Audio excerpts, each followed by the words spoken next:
one of the most common things I hear from agents who are not where they want to be and struggling in business is that if they just had a proven plan to follow and they knew what they needed to do every day when they wake up, they would do it and they would be able to get results. But the problem is that most agents don't have clarity and they don't have a roadmap to follow. So they get distracted, they get overwhelmed, and they get confused. And so by the end of this video, we're going to make sure that you do have a blueprint. You do know what you need to do on a daily basis in order to build momentum. I bring on Ahmad Homidi, who previously was a very successful agent in the Bay Area, but then got out of the industry and restarted from scratch and needed to create a blueprint based on being in the modern day where technology is thriving and things are done differently. And he breaks down his blueprint of what he does in order to leverage YouTube, Facebook ads, and Google ads in order to build a consistent pipeline of high quality leads. Ahmad breaks down the exact ads that he's running, the budget, where he's targeting, as well as the exact YouTube videos and how he's been able to structure strategic partnerships with builders in his local market to get access to $1 million properties so that he can start to build momentum with free leads coming in consistently. At the end of this video, he also breaks down a clearly defined path of what you should do today if your business is not going where it should be, the last couple of years weren't that strong, or you're just getting started in the industry and looking for clarity of how to build momentum and excel as a top producing agent. So without further ado, I want to bring on Ahmad, but two quick things before we get started. Number one, I will link his content below. He's got an incredible YouTube channel. You want to check it out because that's going to be your reference point for what you should be doing going forward. And I'll link his calendar below because we're just going to touch on the tip of the iceberg. He has a ton of spreadsheets, workflows, systems, processes, and everything that he shares with those who want to partner with them for free. Now, if you do have any questions about what we're going to go through today, because there's a lot, just drop a comment below and let us know, and we do respond to 100% of the comments we get on my YouTube channel. So without further ado, let's dive into a proven process and a roadmap of what you can get started with today, whether you're an experienced agent who's struggling or whether you're a new agent looking to crush it. So let's bring on Ahmad and give you that roadmap. All right, guys, welcome back to another incredible conversation where today we've got on a very special guest, Ahmad Homidi, and I'm really excited to kind of talk about your well thought out business plan, because I think a lot of people right now are lacking clarity. They're lacking a plan. They don't know where to go, where to start, and feel pretty overwhelmed, especially when it comes to leveraging things like social media, YouTube, which we'll get into, and you've done incredibly well with. But Ahmad, really excited to have you here, man. And I'd love to kind of start with a bit about your story, because you've got a pretty cool journey that relates to a lot of people of having to start over or having to start from scratch. Yeah, I appreciate it. Well, thanks for having me on. Let me start from the very beginning. So I started in real estate back in 2000. And every time I say that, I feel older and older. But yeah, I started in 2000 when I had just turned 20 years old. And I knew getting into real estate, you have the ability to earn so much money. You can earn as much as a doctor or a lawyer. The difference, of course, is they go through years and years of medical school or law school. And, you know, as a 20-year-old kid, I had the foresight to know I can't realistically expect to get into real estate, get my license, and then start making that kind of money without really putting in the effort and learning about the business. So the very first thing I did was I got into one of the top-notch training programs, and I got a mentor. Mentorship is extremely important in real estate, as you know. Yeah. And I had the foresight to think, okay, this is going to be a long-term career for me. So year one isn't make it or break it for me. I was 20 years old, so I wasn't competing with, the 40 or 50-year-old real estate agents that have been in the business for 30 plus years, making millions a year. In my mind, I was competing with the other 20-year-olds that decided to go into another career after graduating college. And so I was like, all right, as long as I'm making 40K, 50K a year, I'm kind of on par for where I should be. At the same time, I'm in a business that I absolutely love and I'm learning. And within my first year, I was in an office with 57 other agents, and I was ranked number 7 in that office as a 20-year-old kid. So I wasn't ranked number 1. I wasn't, some whiz kid dynamo, but I did pretty good my first year, and it gave me a lot of confidence. And I knew the things that I was doing then were working, so I just needed to double down and really focus more on just learning the business, because as a 20-year-old, it's very difficult for somebody to trust you when you've never owned a home yourself. So how are you going to walk somebody through the process of buying and selling a property when you've never actually done it yourself? In order to overcome that, I knew I needed to become an expert. And that's really what I focused on. My first 4 years, I treated it like I was either at law school or at med school. During that time, however, I became a top producing agent within the Bay Area. I received numerous awards from the Bay East Association of Realtors, and I was closing consistently 50 plus transactions per year at that time. Within, I think, those couple of years, I got noticed, and a lot of other companies started to reach out to me to see if I wanted to become a branch manager and kind of help their new agents along through their process of growing in real estate. And I thought that would be a good opportunity. So that's what I did. I became a branch manager. At the same time, I was still actively working in real estate. And then I think by year 7 or year 8, I became a broker. I opened up my own shop, and I had 25 other agents working alongside me. This was, I think, around 2008 when we had the market crash. And I was a broker all the way till 2012. And I watched agents get into the business, probably the worst market we've had over the last maybe century, or last few decades for sure. And a lot of them got in and got out. They were part of the 87%. And I realized right away what I needed to do for them is what I wanted, which was training. So I stopped doing real estate and I just focused more on training agents and helping them to navigate through this difficult real estate time. A lot of the agents that I helped train during that time are still in business today and doing very well. But it led to burnout, unfortunately. For me to stay in the business, I had to do a lot of REO sales, and that's basically foreclosures. I helped banks kick families out of their homes so that I can turn around and put the home on the market and market it, advertise it, and sell it. And it's really not what I got in the business to do. I fell in love with real estate because I get to help families get into homes, or I get to help them accomplish their real estate goals, which is buy a home, stay in it for a period of time, gain equity, move up into a bigger home, and start to accomplish the goals that they had set out for themselves. But what I was doing during that time was, in order to help the banks, stay in business and be profitable, I was kicking families out of their homes and selling REO properties. It became a business that I was no longer in love with. So in 2012, I closed operations and actually just let my real estate license go. I fell out of love with real estate during that time. Got into other things. I got into the world of finance. And in 2017, the itch to get back into real estate. I've always loved it. It was always in the back of my mind. So in 2017, I got back into real estate. And in 2019, my family and I decided, okay, it's time to get out of the Bay Area. It just became too busy. We had 2 young children. I spent all of my time doing real estate. My wife, who works for Stanford University, spent all of her time commuting into Stanford, commuting back. We just really didn't have that quality time that we wanted with our kids. And life was just so busy in the Bay Area. We wanted to slow things down a little bit. And then, of course, COVID hit and my wife was able to work remotely. And so we thought, okay, we could work anywhere in the US that we wanted to. Where's a good area where we can move, still have plenty of job opportunities? For me, being in a real estate market, that was dynamic. And so we chose to move to Austin, Texas. Now, when we moved here in 2019, we really didn't know anybody. We did have some family here, but really no sphere of influence.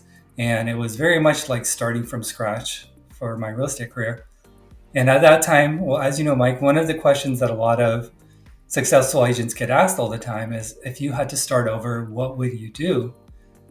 Well, that question was very real for me. I was starting all over again. And so I sat back and I thought, okay, what would I do? I think the tempting and the easy answer is, well, you've done this before, Ahmad, just go back and do what you did. Do all the door knocking, do all the cold calling, do all the flyering, the postcards, the farming, all of that stuff. You know it worked for you. Do that again. And I had a moment of clarity and I thought, okay, but is this the best approach? Things have drastically changed from 2000 to 2019 when I got back into when I started back in Austin. And that's when I started doing some searching. I went onto YouTube, and that's when I came across your videos, which just immediately rang true. Like, obviously, I'm in a different time. Those methods, yes, they work, but they're not efficient. And if I want to regain the level of success that I had, I want to do it the most efficient way possible. And so I just started binge watching your videos. And then I came across the video with you and Suman. And Suman has a similar story. He also started back here in Austin. Actually, he started brand new, didn't have any sphere here. And within a short period of time was a superstar.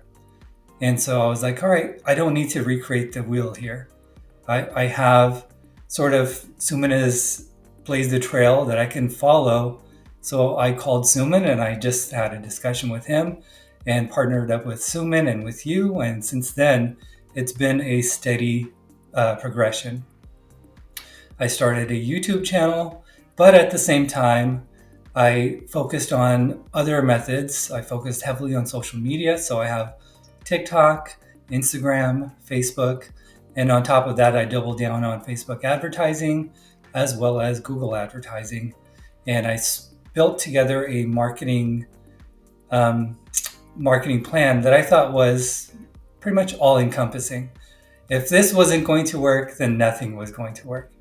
And what I noticed is I put together a deliberate plan, and it just snowballed into something where today, right now, within the company, I'm one of the top 50 agents in all of Texas.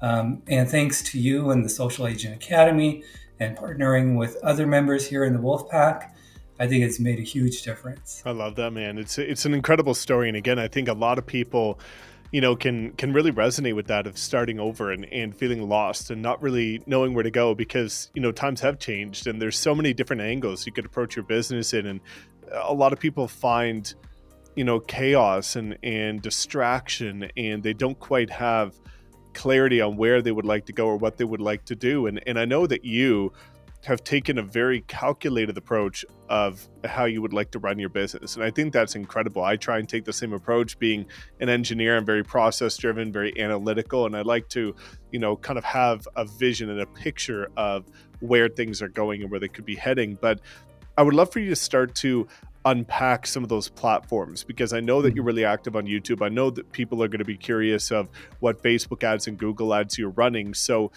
let's kind of talk about that business plan and see what that looks like for somebody that, has rebuilt their business in a brand new market in a completely different time and is now seeing such incredible success following this new plan.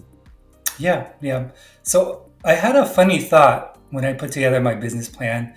And it's kind of, I was thinking like, well, what is it going to take, to get on the fast path to success? Because I have the knowledge on how to transact real estate. What I really needed to do was become like a local celebrity, and that would be the fast track to success. And I thought, okay, what would happen if Tom Hanks decided he no longer wants to make movies anymore? And what he'd rather do is focus on getting into real estate. Now, would Tom Hanks have any problems at all generating business in real estate? And the obvious answer to that is no. Like, for the most part, we kind of have a feeling who Tom Hanks is. He's super kind, he's well thought out, he's smart, and the most important thing is he's very well known. So if he got into real estate, I think he would crush it. And that's the thought that I had is, I don't know if Tom Hanks knows anything about real estate contracts, anything about a listing agreement, but he doesn't have to. What he would do very well at is generating business. Now, the good thing is I have all the prerequisite knowledge. What I needed to do was just become a local celebrity. And the way to do that now is through YouTube, is through Facebook, and through Google. because it has the widest reach. And to be frank, it's going to work for you 24/7. And so it's probably the easiest method as well, right? If you compare it to door knocking, getting out every day, knocking on doors, or cold calling and overcoming the fear of picking up a phone and dealing with the rejection, or putting out an ad or putting out a video that is evergreen, right? To me, it was clear which direction I wanted to go. And that would be the fastest way to become a local celebrity. So I thought, okay, let me put together Facebook ads, and I have to be in those ads. I'll have to be talking because number one, it brands me. So even if they're not interested in what I'm saying, the fact that they see me helps to brand who I am in my local market. Those ads need to have an attractive message, right? So there's a lot of people looking to purchase homes in the Austin area. There's a lot of people looking to sell their homes in the Austin area, and they're looking for someone who could do it in a very unique way. Now, Austin is a relocation hub, and we have people from all over the US moving into Austin. And I noticed that when most agents, they're advertising listings, they only advertise those listings locally, but logically that doesn't make sense. You have to find out where the top 5 areas are within the US, take that property and advertise them in those top 5 markets, and you're going to have so many inbound calls. Now, those inbound calls, they may be interested in your listing, or they may be interested in working with you as their agent. Either way, it's a win. So I thought, okay, let me put together a business plan on how I'm going to go after buyers, and then put together a business plan of how I'm going to go after sellers using all of these platforms. So when I looked at for buyers, of course, YouTube was the main thing I focused on because it goes all over the world and people can find me easily, especially because, you'll see on my channel, what I do is I have probably some of the best products that you can advertise, which are brand new homes from some of the top builders. And here in Austin, we have so many brand new homes. It's very easy to have a great product in front of these buyers. And then on the selling side, because I showcase these properties, sellers think, well, he does a great job showcasing properties. I'm sure he can do that for me. And so YouTube is one of the platforms that does very well, both for buyers and for sellers. What I do for Google, of course, is when somebody's doing a search, you always want to be one of the top people on the search. So I do pay-per-click, but I also do Google local service ads. So when somebody is typing in real estate in Austin, I'm going to be on the top of that on the very first page. And then also, aside from that, I focus on Facebook ads, which I mentioned, targeting local buyers and then targeting local sellers. And then if I have a listing, targeting nationally for buyers who are interested in moving into Austin. That's awesome. And I'd love to kind of dive a little bit more deep into, some of those. So a lot of people are going to be curious, and even I am, of, what are you seeing is working right now based on the landscape of the market? There's a lot of things that are going crazy right now with interest rates and NAR settlements and, upcoming elections, and a lot of kind of changes are happening. Mm-hmm. When it comes to Google ads and Facebook ads, what kind of ad are you running? Are you running, we can start with Google, for example, and then go to Facebook. What are you targeting? Are you targeting, new homes for sale in Austin? Are you targeting, what does that look like? So people have a general consensus of what type of ads could be working in their market. Sure. I am targeting new homes here in Austin. And I'm really highlighting the fact that there are a lot of buyers on the fence. And what they're waiting for is for interest rates to come down. Well, they don't have to if they buy a new home, and that new home builder is offering, for example, a 4.99% interest rate. I mean, just think how long you would have to wait for interest rates to naturally come down to 4.99, or even a 5.5% interest rate. It could be a year and a half, 2 years of waiting, or you can buy a home today when you know that home prices are lower, and on top of that, they're offering you a 4.99 or a 5.5% interest rate. So that's really the message that I'm getting across. It actually will cost you money to wait. But if you buy now, you're getting everything that you're waiting for anyways. So that's the message. Yeah, I think it's important to be very aware based on your specific market of what offers are attractive, right? Mhm. Because that works very well in Austin. It might not work well in Michigan or someplace like that. And I think, that's where it really comes down to you kind of explaining the fact that you've always put that effort into becoming a local expert, Mhm. really being able to understand the landscape of what clients care about right now, what the pain points are, and making sure that your offer essentially just alleviates those pain points and gets them to the goal that they're looking to achieve. And so, transitioning that over to Facebook ads, that's always a big one. A lot of people are curious about that because Facebook ads could be very good for generating consistent leads. What type of ads are you running in terms of the targeting? Is it video? Is it photo? What kind of graphics? So kind of walk us through what a typical ad would look like that you're running right now to generate leads. Yeah, I do both a photo carousel ad as well as a video ad, and I do a lot of A/B testing. I see a lot of value on the video ads because it gets me out there. That face and name recognition is very important. And then you can edit those videos to make them very attractive and appealing, so that when people are scrolling, number one, I don't want my ads to look like an ad. I want it to look like just something that's normal. They would come across in their feed anyways. And then you have to hook them within the first, I would say, 1 to 2 seconds. So the very first 1 to 2 seconds can't just be me talking. It has to be something that they're interested in. So it should be like a beautiful home that's available in the market right now. And then it transitions into me talking, and then my value proposition about this is an inventory home. You could buy it today and get a 4.99% interest rate. This is what your payment would be. Call me today. That's awesome. And it seems like you've done a really good job with this business plan of kind of thinking, okay, I want to become that local celebrity. I want to take an omnipresent approach. I want to make sure that if they're searching, they're going to find me organically or paid, or if they're scrolling, they're going to see me. But one of the things that I think is good is that you have a very thorough understanding of your niche, of your target avatar, and what they're looking for, and you don't deviate from that. And I think that's where a lot of people are going lost, is they're not even sure who they should be targeting, what they should be targeting, what type of content, what type of ads, because I haven't really taken the step back to think what is the offer that is attractive based on the landscape of the industry in my market today.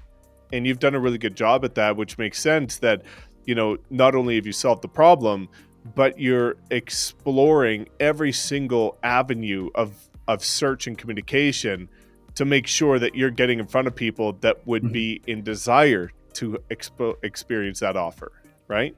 Yeah, absolutely. So the way I looked at it, number one is, starting all over again, but I still have the same long-term vision. I plan on being in real estate until I retire, well into my, I don't know, 60s, 70s, I don't know. Um, so I wasn't really in a rush to recreate the same success. I knew that it was going to take one win, stack it upon another win, stack it upon another win, and just grow my business that way. And I thought, okay, YouTube, I know is going to work. I've seen it work. I have so much faith that it was going to work. But at the same time, I didn't think it was going to work overnight. It's going to start to kick in 6 months, maybe a year of just consistently publishing content. But at the same time, I also wanted leads to come in. So while I'm publishing content for YouTube, I was running Facebook and Google ads so that leads can start to come in right away. And I start to get those leads, convert them into clients, and start getting those wins. And then so I had sort of a layered approach, right? I wanted leads to start coming in now. I wanted the YouTube leads to stack up on top of that.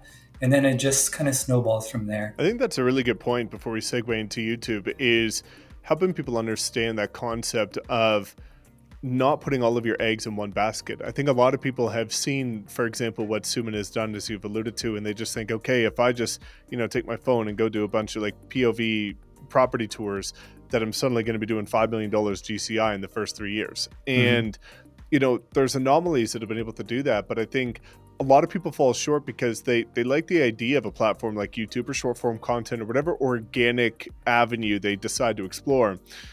without really grasping the fact that that is a long-term delayed gratification approach. And oftentimes, most agents aren't in the financial position to wait 6-12 months for those leads to start to roll in. Hmm. And they're not offsetting it with the immediate business. That's delayed later business, but you've had the foresight to also say, okay, well, I do need business now.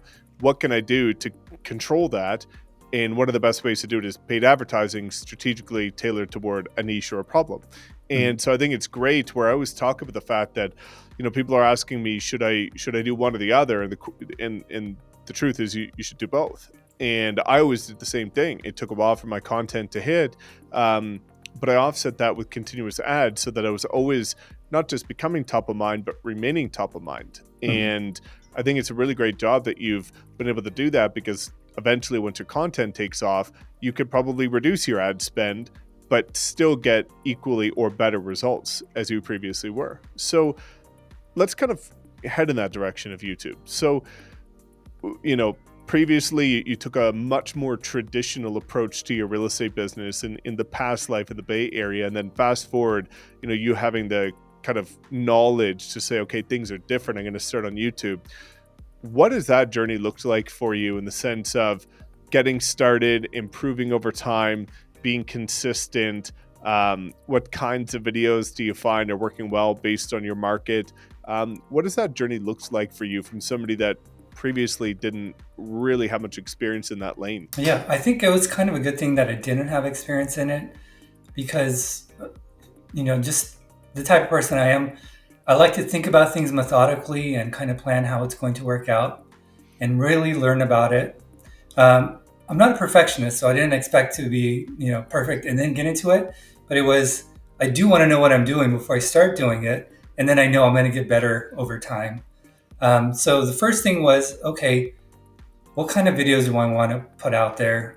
What is something that I can gain traction with a little bit sooner and then transition into something else? And what I mean by that is, here in Austin, as I mentioned, we do have a lot of beautiful homes, a lot of model homes where you can go in, talk to the sales agent, really learn about the community, and then just relay that information to the buyers, help them understand what they're looking at, what the community has to offer, and then just showcase a beautiful model home. And that's really what I focused on for the first, I would say, year and a half, was just showcasing model homes, getting more comfortable being on camera. I still, look back at my first videos and cringe, but I think everybody goes through that, and you just learn to get better on camera. And now, more recently, I'm focusing more on the talking head videos, where it's just me talking about the real estate market, talking about communities, talking about, here are the top 5 things to look for when you're looking to buy in Austin, pros and cons, all of that stuff that people who really are thinking about moving here want to know. Yeah, that makes complete sense. And one of the questions that I get frequently when people are kind of looking at markets that are similar to yours in terms of new developments, new construction,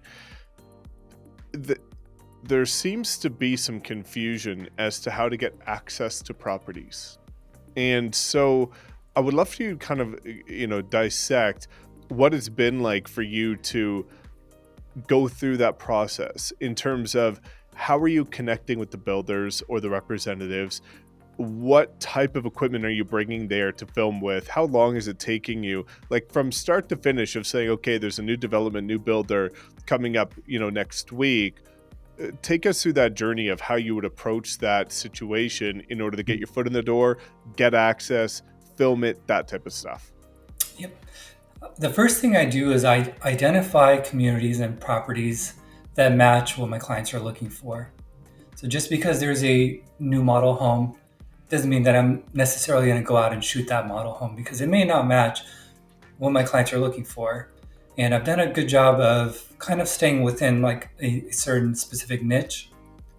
And I noticed on YouTube, if I'm advertising homes that are, say, 300, 400,000 and they're 2,000 square feet or smaller, then what's going to happen is I'm going to get calls from people within that specific demographic that are looking for that type of property.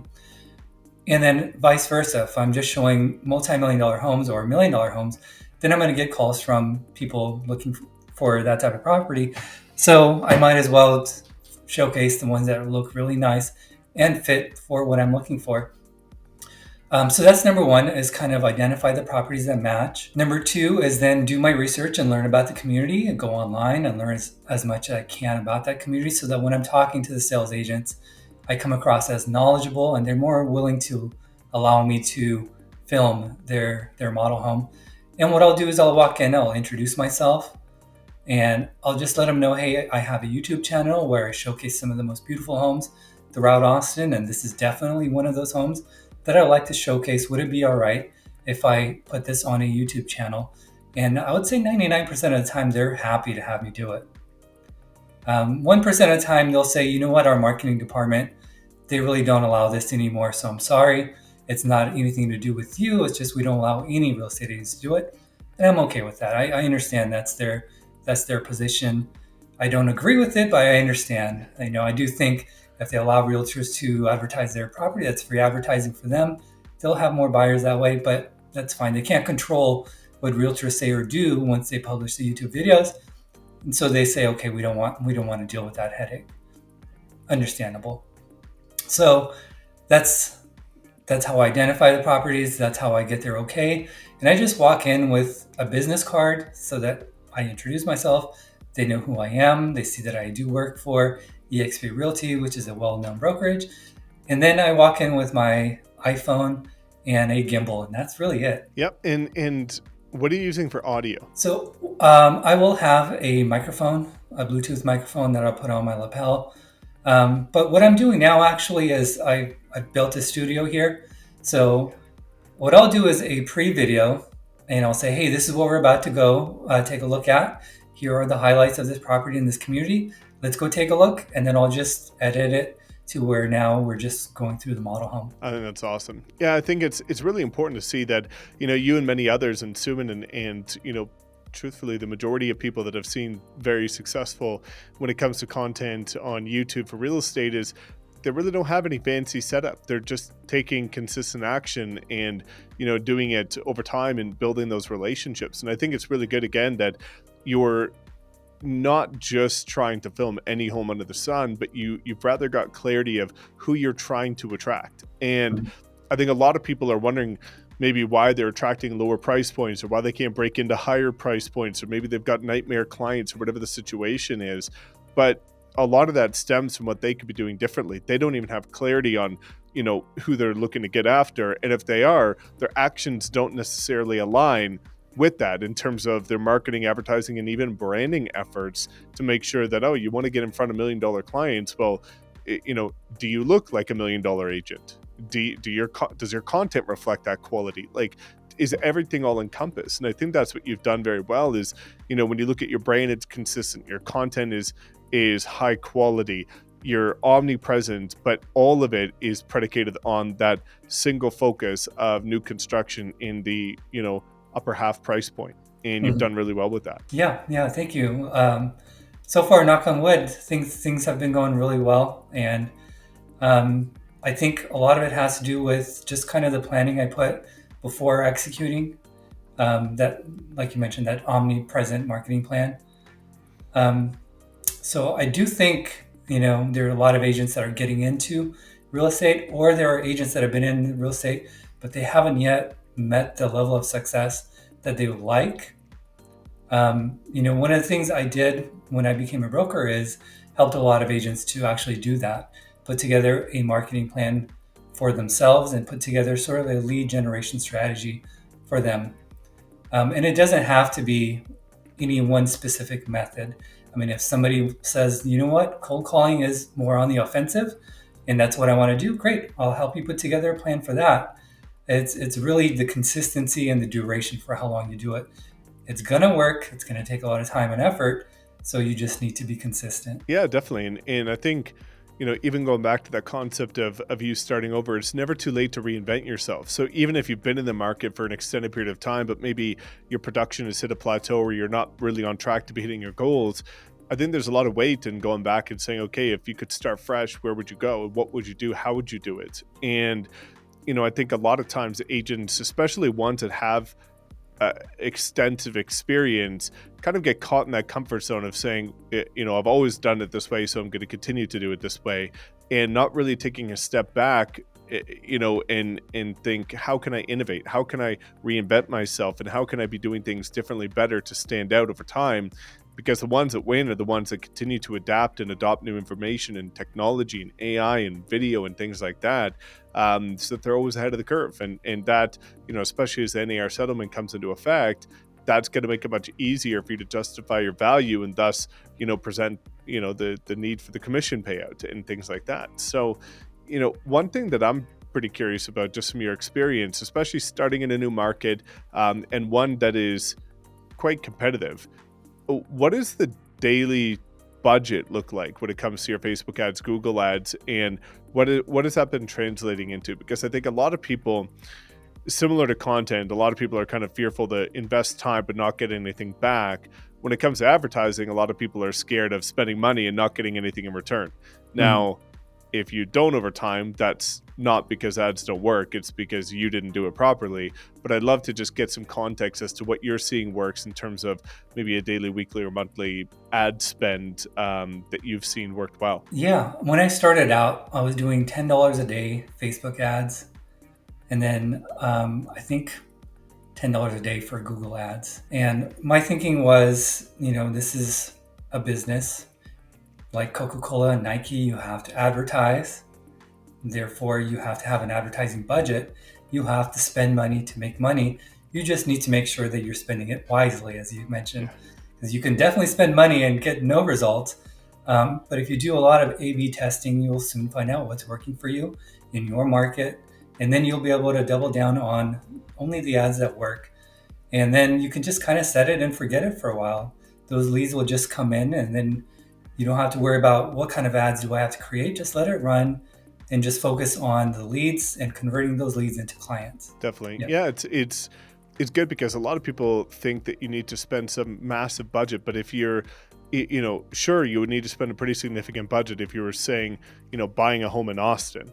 But if you're looking at a division, a subset of that, of new construction in a specific area, region, community, whatever, well, you really don't have to spend much money. And the good thing about Google pay-per-click, which I think is, probably higher quality leads than your average Facebook lead, is that you pay per click. So if you're much more concerned about budget, not only do you tend to get higher quality leads, but you don't even pay if you don't even get clicks. And so it's kind of a good way to mitigate your risk if you're a little bit more financially strapped and concerned about money going out. The thing that you just alluded to, which I think is important though, is that the real game is won on the back end when it comes to follow-up and conversion. And so with your leads, what does that look like for you? Are you using a CRM? Do you have a follow-up strategy? How are you going from generating leads to actually converting into appointments? Yeah, that's a great question. So when I was doing real estate in the Bay Area, I was using the more traditional methods. So the way that leads come in is very different, right? And then the way that you follow up with those leads and the way that you nurture them, completely different. And so I knew if I'm going to use the more modern methods of lead generation, then I need to have a plan for how I'm going to treat and convert these leads, how I'm going to nurture them. And then I really need to understand, well, what does an online lead life cycle look like? Right? The conversion times, what it takes to convert, how many touches. I needed to learn about all of that and put together a lead generation strategy. And so the way it would look like is I kind of listed out where all my buyer leads are going to come from, where all my seller leads are going to come from, and then how they're going to funnel into my CRM. And so I have a CRM with scripts put together for how we're going to touch base with every lead that comes in. We're going to send automatic texts. Of course, I'm going to talk to them live. I'll be calling them periodically. And then I'm going to ask for them to follow me on social media because that's how I stay top of mind as well. That's basically kind of how I nurture the leads. And it takes anywhere from 3 months to 9 months with constant contact for me to stay top of mind. And then when they're ready to take action, hopefully they'll reach out to me. Or hopefully I'll just happen to give them a call during that period of time where they are ready to take action. And then they'll convert from a lead into a client. And then we'll go out, and if it's a listing, I'll have a listing appointment. And if it's a buyer, then I'll take them out and we'll find them the right property. And then they're going to funnel back into my CRM. Once we have a transaction and we close, they go back into a CRM as a past client, because I also want to build my business on referrals. And the only way to gain referrals is to have constant contact with your past clients. I don't want to be one of those agents that closes a deal and now I'm on the hunt for my next client, right? You grow your business by having those clients know who you are, love who you are, stay in touch with them, and then they give you repeat business and they give you referrals. So that's kind of what my lead generation diagram looks like. They funnel down from a lead into my CRM to a client, back into my CRM, and then all the follow-up that goes on in the back end. And that's awesome. And just having that consistent, predictable, proven process that you can plug people into. And I think that's, where some agents get overwhelmed, is that they just need something that's simple, that could be repeatable, that could be easy.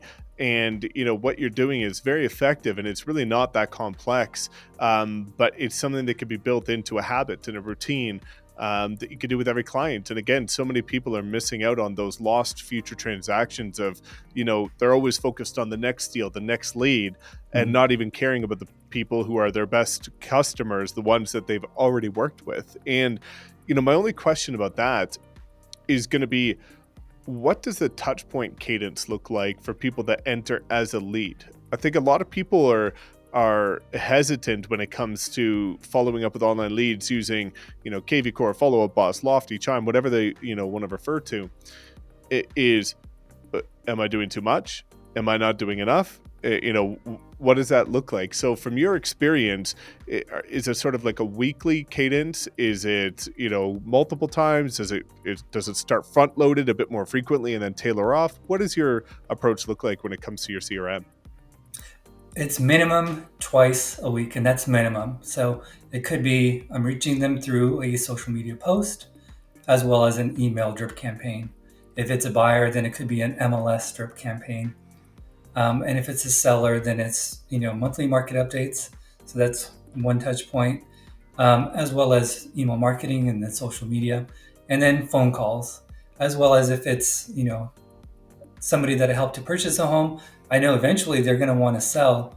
So they'll also get gifts from me, depending on where we are at the time of the year. So Christmas gifts, New Year's gifts, something about the 4th of July, whether it's a postcard or little flags, or there's going to be touch points where they're getting physical things from me as well as digital things. That's awesome. I love it. Clean, simple, and again, automated, especially when you're putting out content consistently like you've always got a value-driven, piece of data and information to be able to provide to them.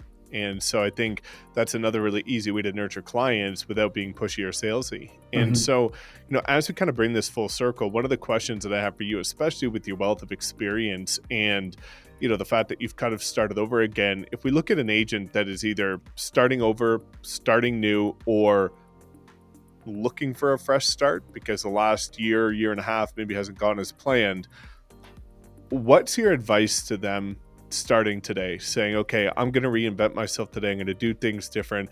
I know that you kind of took a step back and did what I personally would have done as well, is saying, I'm going to take a day or two to really evaluate and build out a plan that I can follow. But what would your advice be to somebody that sat in front of you today and said, hey, dude, I'm really not where I want to be. I want to do things differently going forward. What should I be doing? Yeah.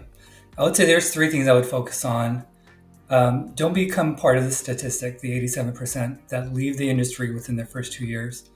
87% is one of the highest in any industry. And I could go on and on about why, but have that in the back of your mind. 87%, the odds are against you. So number 2, you need to be deliberate with your business. You need to focus on this, not like you are in real estate, but you are doing real estate.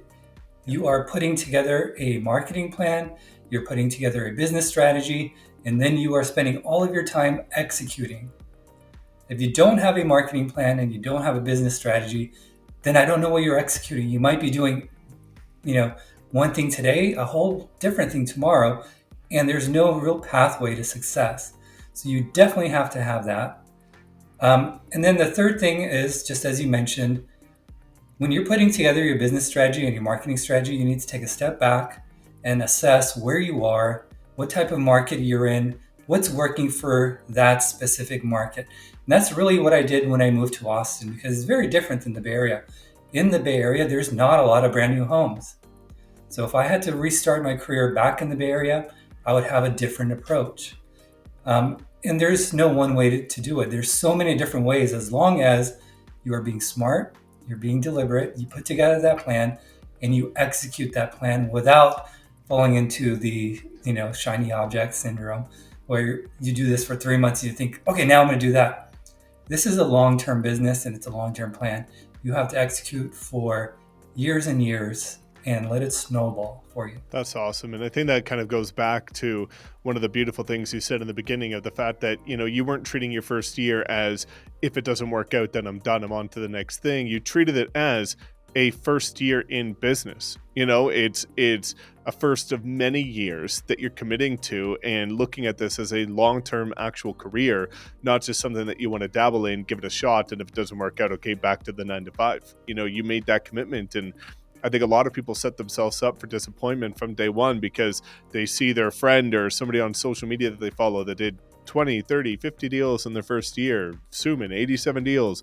Mm-hmm. And suddenly you do a fraction of that and you think, maybe I'm not cut out for it. But I know many people that started and had a trash first year, did 5 or 6 deals, 2 deals, and went on to become top producers because they said, hey, I'm not going to let that define me. I'm going to reinvent myself. I'm going to do things differently, and I'm going to get back on the saddle and execute. And, I love that you really have that mentality. So, the last thing that I always like to ask, Ahmad, is you've obviously partnered with Suman and myself, and we've, been able to go on this journey together.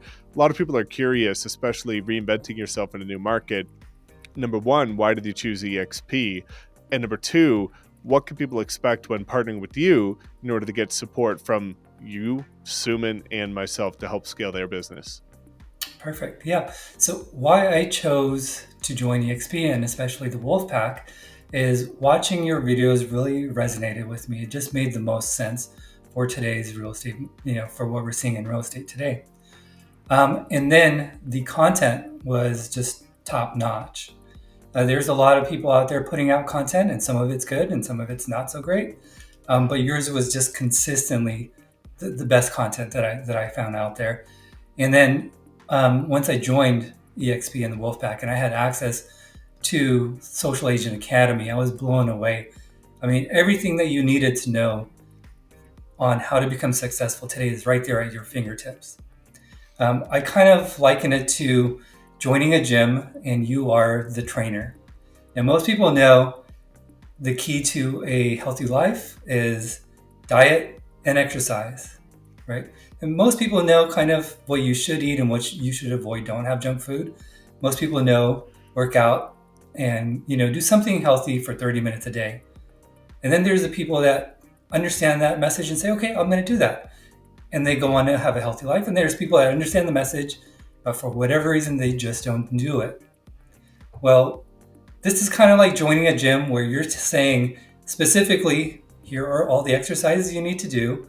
Here's the food that you need to eat. And if you just follow this game plan, you're going to do fine. It's all there at your fingertips. And I was surprised.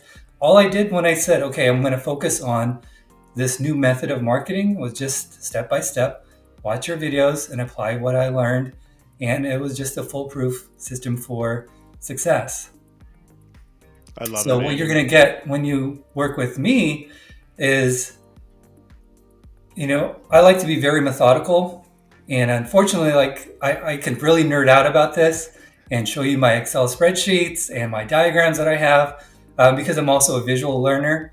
But I have put together a step-by-step approach on how to help anybody put together a foolproof business plan and a foolproof lead generation strategy.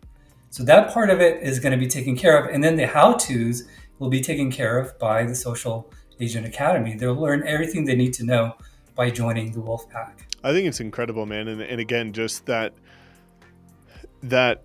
opportunity that people have in order to get that clarity that they need, because a lot of people, if they know what to do, they'll execute, they'll do it, but they're missing a plan, they're missing a path, they're missing that roadmap to say, hey, I just want to wake up and somebody tell me what I need to do, and if I do it, it's going to get results. And you with your very methodical and intentional approach, you've built that, and that's exactly what a lot of people need right now.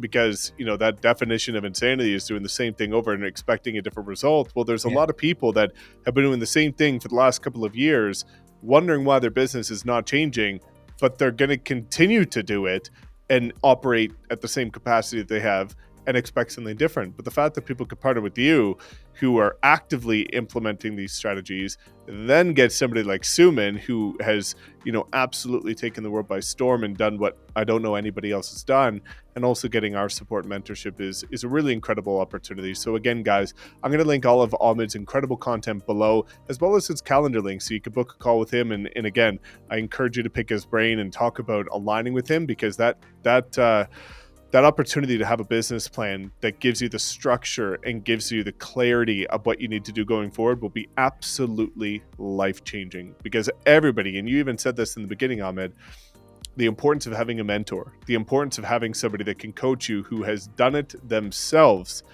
and has proven it works for others too. And there's a lot of people right now that are either lacking that and looking for it, or lacking the budget. And the best part is, by partnering with us, it's all free anyway. So Ahmed, again, thank you so much for coming on and sharing your wealth of wisdom with us. I appreciate it. Thanks for having me. Of course. Guys, make sure to go check out Ahmed's incredible stuff. Again, book that call, like, comment, subscribe, drop a comment if you have any questions. We'll see you in the next one.